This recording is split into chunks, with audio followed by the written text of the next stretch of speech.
안녕하십니까, 묵조교입니다. 우리는 통합과학 2를 함께 공부하고 있죠.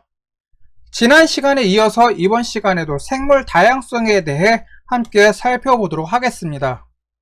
생물들은 생물들끼리 어떤 관계를 맺고 있을까요? 당연히 밀접한 관계를 맺고 있겠죠. 뭐 뻔한 소리고요. 생물들이 다양하게 분포해야만 생태계가 안정적으로 유지된다는 것은 이제 여러분들에게도 상식일 겁니다. 어떤 생물이 사라진다면 자연스레 생물 다양성이 낮아지겠죠. 왜냐하면 생물 종수가 줄어들었으니까 그만큼 다양성이 낮아질 거 아니에요? 생물 다양성이 낮아지는 것은 그것에 그치지 않고 또 먹이 사슬에도 영향을 주게 됩니다. 먹이 사슬에 문제가 생기게 되고 더 나아가서 생태계 평형을 위협해서 생태계 평형이 깨지기 쉬울 겁니다. 예를 들어서 아프리카 초원에 임팔라라는 초식 동물이 있는데 이게 멸종됐다고 할게요. 그러면 육식 동물들은 이제 먹고 살기 위해서 임팔라가 아닌 다른 초식 동물을 사냥에 이제 집중을 하겠죠. 임팔라가 있을 때는 임팔라, 들소, 영양, 가젤, 기타 등등의 초식 동물을 사냥하다가 임팔라가 없어지게 되면은 나머지 초식 동물을 사냥하는 데 집중할 겁니다. 그렇게 되면은 이제 그전에는 들소나 영양, 가젤 같은 초식 동물들이 하루에 한두 마리 정도 사냥되다가 이제 임팔라가 없어지고 나면은 하루에 두세 마리씩 사냥되면서 다른 초식 동물의 생존도 위협을 받게 된다라는 거죠. 초식 동물들의 이제 생존이 위협을 받게 되면은 그 위에 있는 포식자인 육식 동물도 이제 살아가는데 영향을 받겠죠. 왜냐면은 그 밑에 있는 자신들이 사냥하는 초식 동물들의 종수와 개체수가 줄어드니까요. 그렇게 되면 어떻게 돼요? 생태계 전체가 위험에 빠질 수가 있게 됩니다. 과거 중세시대 때 유럽에서 흑사병으로 불리던 패스트가 유행한 적이 있었죠. 이게 한 번만 딱 유행한 게 아니라 중세시대 때 몇 번씩 이제 시간 간격을 두고 이제 유행을 했습니다. 그리고 그때마다 많은 사람들이 희생됐죠. 한때 사람들은 고양이와 개를 없앴습니다. 왜냐하면은 고양이와 개가 패스트와 관련이 있다라는 잘못된 믿음에서 이제 비롯된 거죠. 그러니까 개와 고양이들이 이제 패스트를 옮긴다라고 생각을 한 거예요. 근데 여러분들도 알고 있죠? 패스트균은 어떤 동물에 의해서 이렇게 옮겨 다녔어요? 쥐죠? 쥐를 매개로 이제 패스트균이 전파가 됐습니다. 그런데 쥐를 잡는 동물인 개와 고양이를 없애버리니까 어떻게 됐어요? 쥐의 번식이 크게 늘어났고 아울러서 패스트는 더 빨리 더 많이 퍼져나갔죠. 이처럼 생물 다양성이 유지돼야만 생태계가 건강하게 유지되지, 그렇지 않으면은 생태계 또 이제 위험에 빠지게 된다라는 거죠. 우리는 동물과 식물에서 먹을거리와 입을거리, 또 집을 짓는 재료, 약을 만드는 재료를 얻고 있습니다. 과거에도 그렇고 지금도 그렇고 있죠. 여기서 생물자원이라는 개념을 정의해야 할 필요가 있는데요. 생물자원이 뭐냐 하면은 여기 나와 있듯이 인간 생활과 생산 활동에 이용되는 모든 생물적 자원을 이제 생물자원이라고 말하고요. 유전자, 생명체, 생태계 등을 모두 포함하고 있습니다. 생물 다양성이 풍부할수록 생물 자원 역시 풍부하겠죠. 생물 종류가 많아야만 생물 자원 역시 그렇게 많을 거 아니에요? 이거는 뻔한 소리고요. 우리는 이제 생물 자원에서 무엇을 얻을 수 있느냐 하면은요, 이게 뭐냐면은 이 그림에 있는 게 뭐냐면은 목화예요. 우리는 목화에서 실을 뽑아서 면을 만들 수가 있죠. 이것처럼 우리는 생물 자원을 통해서 의식주 재료를 얻을 수가 있습니다. 조금 전에 목화 그림 봤죠? 우리나라에는 목화가 언제 전래되느냐 하면은 고려시대였습니다. 여러분들이 이제 학교 수업 시간에 국어나 국사 시간에 배웠을 겁니다. 고려시대의 문익점이 중국에서 목화실을 몰래 들여왔죠. 그래서 우리나라에서도 목화를 통해서 면을 만들고 겨울을 따뜻하게 지낼 수 있게 되었죠. 목화뿐만이 아니라 목장에서 기르는 양에서 또 따뜻한 약물을 얻을 수가 있습니다. 이건 또 외국의 경우가 되겠죠. 또 여기 그림에서 보는 게 뭐냐면 논이죠. 논에서 지금 벼가 자라고 있습니다. 벼나 밀에서 인간의 주식인 밥과 빵을 만들죠. 이건 여러분들이 잘 알고 있는 사실이고요. 또 이제 벼와 밀뿐만이 아니라 나무와 풀, 또 볏짚으로 집을 짓습니다. 이제 옛날 그림 보면은 나무를 가지고서 이제 집 짓잖아요. 통나무 집 짓고, 또 우리나라에서도 초가집에서 지붕은 이제 볏짚으로 지붕을 만들고 있죠. 이제 먹을거리, 입을거리, 우리가 잘 수 있는 의식주뿐만이 아니라 생물 자원에서 우리는 약을 만들 수 있는 원료를 얻을 수가 있습니다. 한의학에서는 이제 생물 자원에서 약초에서 이제 약을 만들잖아요. 현대에서도 우리는 생물 자원에서 의약품의 원료를 얻을 수 있는데, 해열 진통제를 만드는 성분을요, 우리는 버드나무나 조팝나무에서 그 원료를 얻고 있습니다. 지금도 우리는 버드나무와 조팝나무에서 해열 진통제에 쓰이는 원료를 추출하고 있죠. 그리고 심장병 치료제로는 디기탈리스라는 식물에서, 여기 그림 나와 있습니다. 이게 디기탈리스라고 합니다. 여기서 심장병 치료제 원료를 채취하고 있습니다. 영국 과학자 알렉산더 플레밍이라고 있었습니다. 여러분들 들어보셨는지 모르겠네요. 이 플레밍은 푸른 곰팡이에서 항생제에 쓰이는 페니실린을 발견을 했죠. 그런데 지금은 이제 현대에는 이제 페니실린을 푸른 곰팡이에서 그 연료를 추출하는 게 아니라 다른 화학적 방법을 통해서, 이제 화학 물질을 통해서 페니실린의 원료를 만들고 있다라고 합니다. 이것뿐만이 아니라 동식물이나 미생물이 생산한 유기물에서 연료를 얻을 수 있죠. 바이오에탄올, 바이오디젤, 바이오가스라는 말들 들어보셨죠? 이런 말들은 이제 원효에서 추출한 게 아니라 바로 생물 자원에서 획득한 연료입니다. 여기 그림 보면 옥수수가 있죠? 옥수수에서 우리는 지금 바이오에탄올을 추출해서 사용하고 있는 거죠. 또 바이오 디젤도 어떤 생물 자원에서 추출해서 연료로 쓰고 있습니다. 그리고 다양한 생태계는 인간에게 뭘 줄까요? 휴식 공간을 주죠. 그리고 생태 관련 장소 등을 제공하고 있고요. 날이 아주 더우면 사람들 어떻게 해요? 산이나 바다로 피서 가잖아요. 계곡에 가서 시원한 나무 그늘 안에서 더위를 식히고 있죠. 이렇듯 생물 자원은 우리에게 먹을거리, 입을거리, 잠잘 공간뿐만이 아니라 의약품 원료도 제공해주고 바이오 연료를 제공해줄 뿐만이 아니라 사회적 또 심리적 가치를 제공해줍니다. 더운 여름날에 여기가 한탄강인데 한탄강이 놀러가서 더위를 식히기도 하죠. 현재 생물 다양성은 감소하고 있을까요? 늘어나고 있을까요? 텔레비전 뉴스나 신문에서 환경 관련 뉴스를 보면은 생물 다양성이 줄어들고 있다라고 우리는 추측할 수 있지 않을까요? 생물 다양성이 줄어들고 있는데 단순하게 줄어드는 게 아니라 줄어드는 속도 역시 매우 빠릅니다. 이렇게 생물 다양성이 매우 빠른 속도로 감소하고 있는데 그 원인은 뭘까요? 생물 다양성을 감소시키는 범인은 누구죠? 인간입니다. 우리 인간들이 그 생물 다양성을 감소시키고 있죠.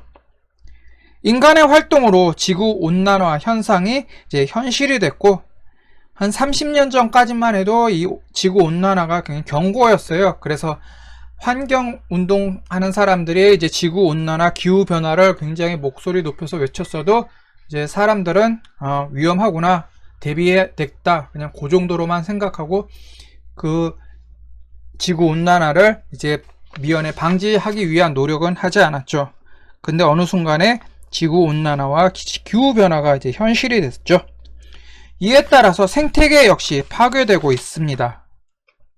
생물 다양성이 줄어들게 된 가장 큰 원인은 인간이 생물의 서식지를 마구 파괴하고 있기 때문이죠.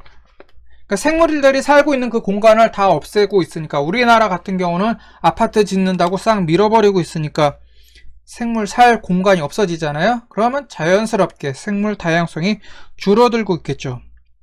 서식지를 완전히 파괴하지 않더라도요, 거기를 쪼개가지고 이제 쪼개서 단편화하는 것도 생물 다양성을 줄이는데 큰 원인이 되고 있습니다.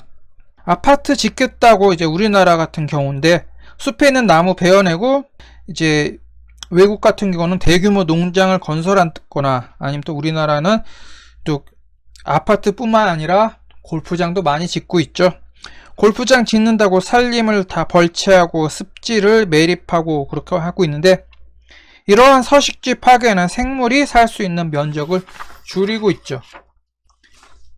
생물이 살 수 있는 면적이 줄어드니까 자연스럽게 생물 다양성도 감소하게 됩니다. 서식지 단편화는 생물들이 살고 있는 서식지를 소규모로 쪼개는 것을 나눈 것을 말합니다. 생물 서식지를 보존하겠다라는 이유로 이제 생물 서식지를 완전히 파괴하지는 않는 대신에 여기 그림에서 보듯이 이제 그 서식지를 이렇게 쪼갰어요, 잘게. 그래서 그 중간에 도로를 내거나 아니면 아파트 단지 같은 거를 짓거나 뭐 골프장을 짓거나 그렇게 하면은요, 서식지 면적이 어쨌든 줄어들긴 줄어들겠죠. 도로 내거나 아니면 아파트 택지 개발하는 그 면적만큼 줄어들 것이고, 또 서식지가 이렇게 갈라지게 되니까 생물들의 이동이 제한되고 고립될 겁니다. 그러면 어떻게 되느냐? 이것은 생물의 멸종으로 이어질 수가 있죠. 큰 얼음 덩어리는 잘 녹지 않지만 이걸 여러 조각으로 잘게 쪼개면 얼음이 빨리 녹는 것처럼요, 서식지를 단편화하면 생태계가 파괴되기 쉽습니다. 서식지가 파괴되면 그 서식지에 살던 생물 중에 약 80%가 영향을 받는다고 합니다. 예를 들어서 어떤 숲속이 있어요. 그 숲이 있는데 거기에 도로를 낸다고 해서 그 숲을, 즉 생물들이 서식하는 서식지를 파괴는 하지 않는데 그거를 이제 도로 내는 만큼 거기를 쪼갰어요. 그런데 그 서식지 한쪽에서 뭐 두꺼비가 살고 있다라고 하면은요, 두꺼비가 이제 알 낳을 때가 되면은 지금 살고 있는 서식지에서 한 건너편으로 이제 이동을 하는데, 그전에는 그냥 자유롭게 이동을 했지만 그 중간에 도로를 놓게 되면서 그 두꺼비가 알을 낳으려고 이동하는 그 이동이 제한을 받는 거죠. 그쪽으로 넘어가지 못하거나 아니면 넘어간다 하더라도 자동차에 이제 깔린다든가, 그래서 이제 그 넘어가는 그 두꺼비의 개체수가 과거에 비해서 현저히 줄어들게 되면은 점점점 두꺼비가 낳는 알의 수가 줄어들어서 그 서식지에서는 이제 두꺼비가 사라지겠죠. 그래서 서식지 자체를 없애는 것도 생물 다양성을 줄이지만 서식지를 보존하긴 하는데 이걸 쪼개가지고 단편화하는 것도 이제 생물 다양성에 큰 영향을 끼치게 됩니다. 이것뿐만이 아니라 불법 포획과 남획도 생물 다양성을 줄이는데 큰 이제 영향을 끼치고 있죠. 동식물을 마구잡이로 잡아들이면은 그 개체수가 줄어서 멸종할 거라는 것은 당연한 소리가 되겠죠. 어떤 동물이 1년에 번식으로 한 100마리씩 새로 태어난다고 할 때요, 인간이 그 동물을 1년에 120마리씩 잡는다면은 어떻게 되겠어요? 그 동물의 개체수가 1년에 20마리씩 이제 줄어드는 꼴이 될 거 아니에요? 그렇게 점점 줄어들다 보면은 그 동물은 멸종하게 될 겁니다. 예를 들어서 고래 같은 경우는 옛날에는 고래가 굉장히 많았는데 이제 기술의 발달로 고래 사냥에서 그 사냥에서 우리가 얻는 고래의 수가 엄청나게 늘었어요. 늘어든 만큼 고래의 개체수는 줄어들어서 지금은 멸종 위기에 처했죠. 그래서 지금 고래 사냥이 엄격히 제한되어 있습니다. 비단 고래뿐만이 아니라 다른 생물에 있어서도 이제 인간들의 너무 무분별한 포획으로 그 개체수가 줄어들어서 이제 멸종 위기에 처한 생물들이 꽤 있죠. 그런데 포획이 뭐냐 하면은요, 포획은 물고기나 동물을 잡는 행위를 말하고요. 그러니까 물고기나 동물 잡는 걸 포획이라고 하는데 이것 포획 자체가 생물 다양성에 악영향을 끼치지는 않습니다. 근데 앞에 무엇이 붙느냐면 불법 포획이죠. 너무 많이 잡아들인다. 이제 법에서 허가한 그 한도 이상으로 이제 잡아들이면 불법 포획이 이제 문제가 되는 거죠. 또 남획이 뭐냐 하면은 여기 나와 있듯이 생물을 과도하게 많이 잡는 행위죠. 그래서 이제 고래가 옛날에 고래가 이렇게 많았는데 고래의 번식 그 속도 이상으로 고래를 사냥하게 되니까 이제 고래가 멸종할 위기에 처해진 거. 특정 생물종의 멸종은 생태계의 먹이 사슬에도 이제 영향을 끼쳐서 생물 다양성을 감소시킵니다. 뿐만 아니라 외래종의 유입도 천적의 부재로 이 외래종이 대량 번식하게 되면 토종 생물의 서식지를 차지하면서 생태계의 변화가 일어나고요. 역시 생물 다양성에 악영향을 끼칠 수가 있습니다. 원래 살고 있던 서식지에서 다른 지역으로 유입된 생물을 우리는 외래생물 또는 외래종이라고 하고 있습니다. 외래생물 대부분은 새로운 환경에 잘 적응하지 못해요. 그래서 외래생물 왔으면은 새로운 환경에 적응하지 못하고 금방 이제 사라지고 마는데요. 어쩌다가 이제 정착에 성공하게 되면은 그 생물의 그 외래종에 대한 천적이 없기 때문에 대량 번식을 하게 되고요. 대량 번식하게 되면은 자연히 토종 생물들이 살 수 있는 공간이 줄어들게 되면서 토종 생물들은 생존에 위협을 받죠. 그것뿐만이 아니라 이제 그 외래종의 이제 먹이가 되기도 합니다. 그 예가 뭐냐면은 여기 나와 있는 뉴트리아인데요. 뉴트리아는 잡식성이라서 토종 생물을 마구 먹어치우고 있습니다. 그런데 이제 외래종이라서 우리나라에는 아직 뉴트리아에 대한 마땅한 천적이 없죠. 그리고 또 덩굴 식물인 가시박이라는 식물이 있는데 이건 넓은 잎으로 주변의 다른 식물들을 뒤덮어서 다른 식물, 즉 우리나라 토종생물의 성장을 방해하고 있습니다.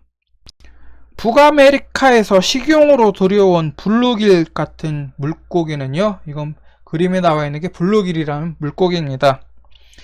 이건 어린 물고기와 알을 닥치는 대로 먹어치우고 있죠. 그래서 저수지에 이제 그물을 쳤다가 이제 그물을 거두게 되면은요, 그물 속에는 이제 토종 물고기보다는 이 블루길이 대부분일 정도로 블루길이 우리나라 생태계를 많이 파괴했습니다. 얘가 그 전에 아르바이트 하면서 우리나라 저수지 쭉 돌아다니면서 물고기 이제 그물로 잡았거든요. 물론 물고기 잡아서 이제 팔아먹으려 한 게 아니라 우리나라 이제 생태계 그걸 점검하기 위해서 물고기 이제 잡아서 보면은 물고기 종류를 이렇게 보면 분석하면은요, 물고기 종류를 이렇게 분류를 하면은요, 블루길에 이제 개체수가 엄청나게 많았어요. 종류는 이제 잡아들이는 물고기 종류는 그렇게 많지 않은데 잡아들인 물고기 이제 마리수를 보면은 블루길이 굉장히 많이 차지하고 있더라고요. 그 다음으로 이제 차지하고 있는 게 베스라는 또 물고기였어요. 이게 내가 다닌 저수지가 이제 유독 블루길이 많은 지역을 이제 골라 다녀서 그럴 수도 있었겠죠. 어쨌든 간에 블루길에 의한 생태계 파괴는 심각한 형편입니다. 이것은 제가 눈으로 봤어요. 한 10여 년 전에 직접 전국 팔도를 돌아다니면서 물고기 잡으면서 봤죠. 근데 이거 사진 보면 딱 느낌이 오죠. 맛없게 생겼죠.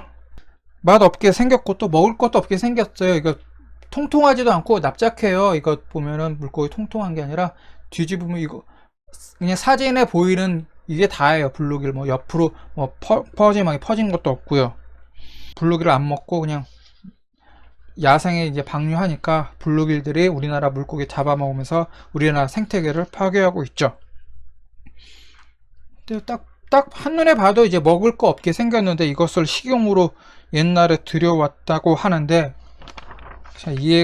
그 점에 대해서는 이해가 안 됩니다. 이거 왜 들여왔는지, 먹을 것도 없는 거. 또 이제 블루길 말고 베스라는 물고기가 있는데요. 그것도 우리나라 이제 물고기들, 작은 물고기를 다 먹어치우고 있어요. 그래서 잡으면은 블루길하고 베스가 주종이고, 그 다음에 이제 우리나라 토종 물고기 뭐 붕어 같은 거 쭉 있고 하여튼 그렇습니다. 그리고 청색고리 문어라고 들어보셨나요? 이게 그 청색고리 문어라고 합니다. 이건 아열대 지역에 살던 문어인데요. 기후변화에 의해서 지구온난화 때문에 이제 바닷물 온도가 높아졌잖아요. 그래서 아열대에 살던 이 문어가 우리나라 해역까지, 제주도 지역까지 올라와서 서식하고 있다고 합니다. 블루길도 그렇고 이 청색고리 문어도 그렇고 따지고 보면 인간에 의해서 이것들이 외래종이 이제 우리나라 생태계를 파괴하고 있죠. 그 블루길 베스 우리나라가 굳이 수입해가지고 그걸 야생에 풀어놓으니까 그게 생태계를 파괴하고 있고, 또 이건 기후변화에서 청색고리 문어 같은 경우는 기후변화에 의해서, 인간에 의한 기후변화에 의해서 아열대 지역에 살던 문어가 우리나라 해역까지 이제 올라와서 살고 있는 거죠. 이 청색고리 문어 같은 경우는 생태계 파괴는 둘째 치더라도 인간에게 굉장히 위험합니다. 이 문어가 이제 독을 품고 있는데 맹독성이라서 이 문어를 잘못 만지게 되면은 인간 생명에게 매우 치명적이라고 합니다. 그러니까 청색고리 문어 같은 경우는 외래종으로서 생태계 파괴뿐만이 아니라 인간에게도 직접적인 해를 끼치고 있다라는 거죠. 환경오염이 생물 다양성에 영향을 끼친다라는 것은 우리가 상식적으로 알 수가 있는 내용이겠죠. 산성비가 하천, 호수, 토양을 산성화하고 있고, 또 하천이나 해수에 유입된 중금속이 수중 생물에게 피해를 끼치고 있죠. 옛날에 나온 이거 환경오염 사진 보면은 중금속에 오염된 물고기가 이제 기형 물고기가 막 나타나곤 했죠. 환경오염은 인간에게 큰 피해를 줄 뿐만이 아니라 생태계에도 영향을 끼치고 있습니다. 이 환경오염이 이제 인간에게 피해를 주지 않는다라고 보는 게 이상할 거죠. 옛날에 일본에 이제 이따이 병이라는 게 있었습니다. 또 미나마타 병도 있었고요. 이것은 이제 중금속에 의한 질환인데요. 어떻게 되냐면은 이제 공장에서 물건을 만들면서 이제 수은을 이제 무단 방류를 했습니다. 근데 수은이 이제 하천이나 바닷가로 흘러가는데 그 수은이 이제 또 물고기 몸에 축적이 된 거죠. 물고기가 뭐 먹이 먹으면서 수은 그 작은 알갱이도 함께 먹은 거죠. 그래서 물고기 속에 이제 그 수은이 축적이 됐는데 그 수은이 축적된 물고기를 또 사람이 그 지역에 사는 어민들이 그걸 이제 잡아서 또 요리를 해 먹었어요. 그래서 어떻게 됐느냐? 그 물고기 안에 있던 수은이 이제 인간에게 축적이 된 거죠. 그래서 인간에게 그 수은이 축적이 돼서 또 같은 형식으로 이제 카드뮴이나 중금속이 또 인간의 몸에 이제 축적이 돼 가지고 미나마타병, 또 이따이병 이런 게 생겨났죠. 그러니까 환경오염은 생태계를 파괴할 뿐만이 아니라 인간에게도 이런 직접적인 피해를 끼치고 있습니다. 자, 생물 다양성이 줄어들고 있어요. 그럼 어떻게 해야 돼요? 더 이상 줄어들지 않게 보존해야 되겠죠? 그래서 이제 생물 다양성을 이제 보존하기 위해서 개인과 사회뿐만이 아니라 국가 간 또 국제적으로 생물 다양성 보존을 위한 노력들을 하고 있습니다. 개개인이 아무리 이제 생물 다양성 보존을 위해 노력한다 하더라도 국가적인 차원에서 뒷받침되지 않는다면은 그건 힘들겠죠. 예를 들어서 여기 그림에 나와 있는 게 뭐냐면 생태 통로입니다. 단순하게 이제 서식지 단편화, 도로를 낸다고 해서 서식지를 이게 단편화 시켜 놓는 걸로 그치는 게 아니라 거기에 생태 통로를 만들어서 생물들이 이동할 수 있게, 뭐 자유롭게는 아니더라도 어쨌든 이동할 수 있게 이런 통로를 만들어주는 일은 이제 국가적인 노력이 되겠죠. 이건 개인이 할 수가 없잖아요. 뿐만이 아니라 국제적으로도 생물 다양성에 대한 여러 가지 국제 협약을 맺어서 생물 다양성을 지키려는 노력들을 하고 있습니다. 생물 다양성에 관한 여러 가지 협약들이 있는데 그중 하나 여기 람사르 협약이 있거든요. 람사르 협약이 뭐냐면은요, 습지 보존을 위한 협약입니다. 여기 나와 있는 여러 가지 협약이 있는데 이것은 이름만 보면은, 제목만 보고서도 어떤 내용의 협약이겠구나 라고 이제 짐작할 수가 있는데, 람사르 협약 같은 경우는 람사르만 딱 보면 이게 뭐지? 할 수가 있는데요. 람사르 협약은 습지 보존에 관한 협약이 되겠습니다. 자, 이렇게 해서 생물 다양성의 중요성과 생물 다양성 감소 원인, 그리고 생물 다양성 보존을 위한 노력들을 살펴봤습니다. 이렇게 해서 이제 지구 환경 변화와 생물 다양성에 대한 내용 설명은 여기까지 하도록 하고요. 다음 시간에는 생물 다양성에 관한 내용을 복습하는 차원에서 문제 몇 개를 풀고요. 그리고 그 다음에는 화학 변화에 대해서 함께 공부해 보도록 하겠습니다. 긴 시간 함께 공부하느라고 수고하셨습니다.